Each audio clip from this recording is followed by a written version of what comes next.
मेरा नाम देवी आशा शिवगणी, गांव गोलासन जालोर। अपील करती हूँ कि जिले में टीबी मुक्त ग्राम पंचायत अभियान द्वितीय चरण के द्वारा चयनित ग्राम पंचायतों पर टीबी मुक्त ग्राम पंचायत अभियान चलाया जा रहा है।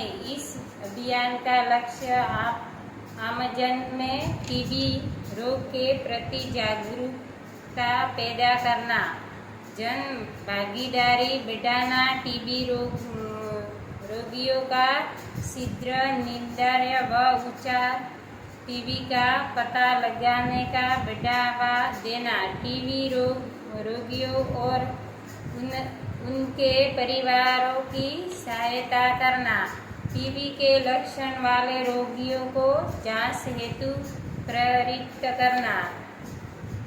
इस अभियान को आमजन का अभियान मानते हुए आप सभी अपना सहयोग प्रदान करें। यह टीबी मुक्त ग्राम पंचायत अभियान को सफल बनावे, जिसे हम सब मिलकर एक ही नारा लगावे, हमारे गांव टीबी ना पसारे पाव।